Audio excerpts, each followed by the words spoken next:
ঠিক বলেছিস, চল চল তাই করি। ঠেলা হাইয়ো হাইয়ো হাইয়ো, মারো ঠেলা হাইয়ো।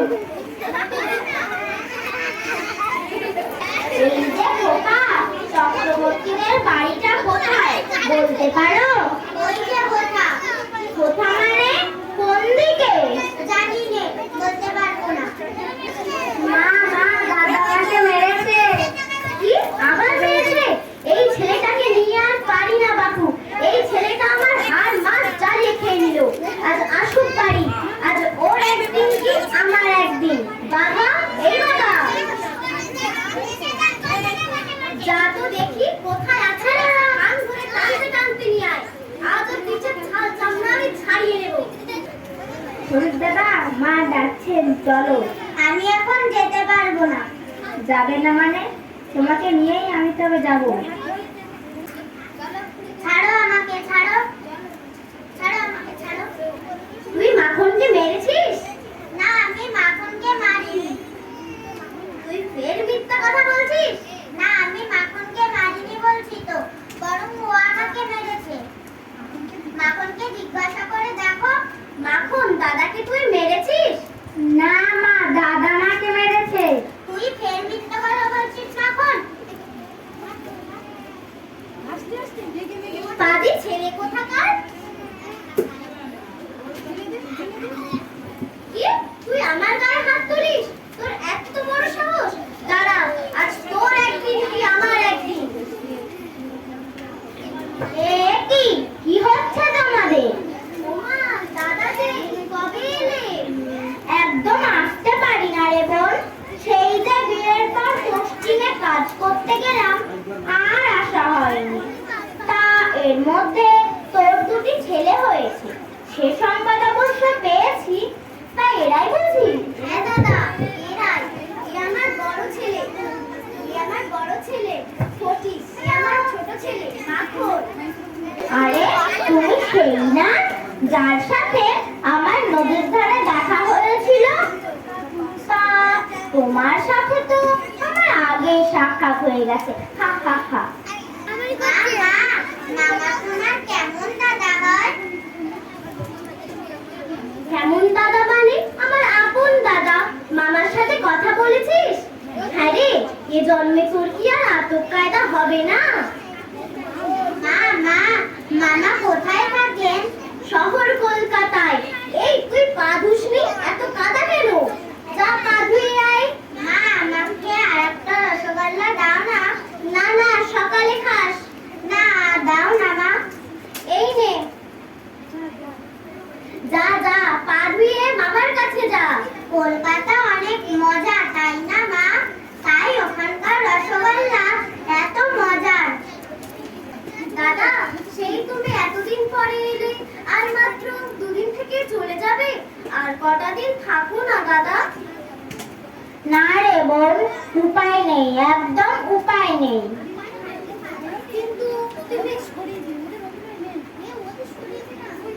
কিন্তু তুমি ছিলে বলে এই ফটিক বাদর এত উৎপাত করছিল না। তুমি চলে যাবে, আবার এই বাদর উৎপাত শুরু করবে। তা একটা কাজ করা যায়, আমি বরং ফটিককে আমার সঙ্গে কলকাতায় নিয়ে যাই। ওখানে গিয়ে ও আমার সাথে থাকবে। ওখানকার স্কুলে আমি ভর্তি করব এবং ওকে উপযুক্ত শিক্ষা দেওয়ার চেষ্টাও করব। এই ভালো দাদা, অন্তত ছেলেটা একটু ভালো মানুষ হবে। রে ফটিক, তুই আমার সাথে যাবি তো কলকাতায়? হ্যাঁ যাব, অবশ্যই যাব, অবশ্যই যাব। বেশ বেশ, সেই ভালো। তুই আমার সঙ্গে কলকাতায় চল, আর মাখন থাকুক মায়ের কাছে। মাখন, আমার চুড়ি লাটাই সব তোকে দিলাম, এখন থেকে ওগুলো সব তোর।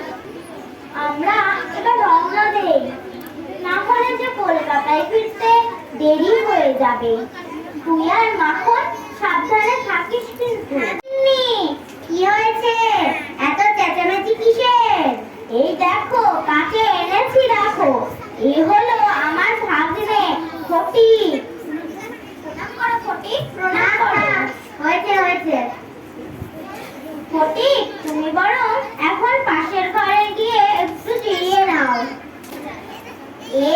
থেকে কি এখানেই থাকবে নাকি?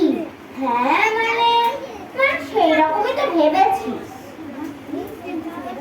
আমার তিনটি ছেলেকে নিয়ে আমি নিজেই হিমশিম খাচ্ছি, তার মধ্যেই অপরিচিত অশিক্ষিত ওয়াচ পাড়াগাঁয়ের একটি ছেলেকে এনে জোটালে। বলি তোমার বয়স হলো, কোনো কাণ্ড জ্ঞান হলো না? বাবা বাবা, আমরা কোনোদিন স্কুলে যাব না। কেন রে, কি হলো আবার? ও তো একদিনও পড়া পারে না, আর মাস্টার মশাইয়ের কাছে প্রতিদিন মার খায়। ওকে তো সবাই গেরুভূত বলে। তুই একদিনও পড়া পারিসনি? পড়া তো পারেই না, মাস্টার মশাই বোর্ডে অঙ্ক তুলে দিলে খাতায় লিখতেও পারে না। কিরে ফটি, ব্যাপারটা কি? মামা বাবু, আমি বই হারিয়ে ফেলেছি। তোমাকে মাসে 5 বার বই কিনে দেওয়ার সামর্থ্য আমাদের নেই, এই বলে দিলাম।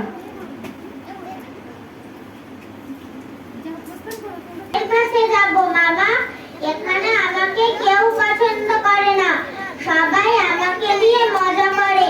এখানে আমার দম বন্ধ হয়ে আসছে, আমি মায়ের কাছে যাব মামা, আমাকে মায়ের কাছে নিয়ে চলো না মামা। আচ্ছা ঠিক আছে, স্কুলের ছুটি পড়ুক, তারপরে দেখছি। কিরে, ভুলে চললি নাকি? হ্যাঁ বাবা। ফটিক কোথায়? ওকে দেখছি না তো।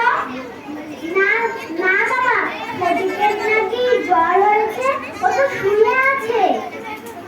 সে কি, ফটিকের জ্বর হয়েছে? জ্বরটা কি হয়েছে একদম অধিক দেখাতে যাবে না, এই বলে দিলাম। কিন্তু জ্বর হলে তো ডাক্তার বাবুকে ডাকতে হবে। একদম না, এর পিছনে ফালতু টাকা খরচ করার কোনো দরকার নেই। এ সাধারণ জ্বর, কালকের মধ্যে এমনিই কেটে যাবে। ঠিক আছে বলছো যখন, আর একটা দিন না হয় দেখি কি হয়। জানি না, বলতে পারবো না। বলতে পারবে না মানে? রাতে ও কি খেয়েছে? আমি কি করে জানবো? তুমি কি করে জানবে মানে? তুমি কি কাল রাত্রে ওকে কিছু খেতে দাওনি? তুমি না ওর মামি, মাতৃসমা? ছি ছি ছি ছি ছি, এই তোমাদের জন্যই। বাবা বাবা, ফটিককে খুঁজে পাওয়া যাচ্ছে না। সে কি, ওরে ছেলেটির গায়ে জ্বর, কোথায় গেল? আমরা সে অনেকক্ষণ ধরে খুঁজছি, বাড়ির সর্বত্রই খুঁজেছি, কিন্তু কোথাও পাইনি। সে কি, আরে ছেলেটির তো গায়ে জ্বর, কোথায় গেল? চল আর একবার চারিদিকে খুঁজে দেখি বরং, তারপর শেষে না হয় পুলিশে খবর দেব। বুঝতেই পারিনি যে এমনটা হবে। ভেবেছিলাম আমার স্ত্রী ওর মা হয়ে উঠবে, ওকে মায়ের মতো ভালোবাসবে, আর আমার সন্তানরা ওর ভাই হয়ে উঠবে। কিন্তু হলো উল্টোটা। না, ছেলেটাকে নিয়ে এসে আমি মোটেও ভালো কাজ করিনি। আমি যদি আগে জানতে পারতাম, তাহলে এমনটা আমি কখনো হতেই দিতাম না। কি হবে? আমার ভাগ্নে। দেখুন, এর মাকে খবর দিন, এর প্রচন্ড জ্বর। আমরা ডাক্তার দেখেছি, কিন্তু ডাক্তারবাবু এর স্বাস্থ্যের ব্যাপারে খুব চিন্তিত, তাই এর মাকে তাড়াতাড়ি খবর দিন। মামা মামা, আমি মায়ের কাছে যাব মামা। আমাকে মায়ের কাছে নিয়ে চলো না মামা। হ্যাঁ বাবা, তুমি মায়ের কাছে যাবে বাবা? আমি এক্ষুনি তোমার মাকে আনানোর ব্যবস্থা করছি। মা মা, আমাকে আর মারিসনি মা, আমার যে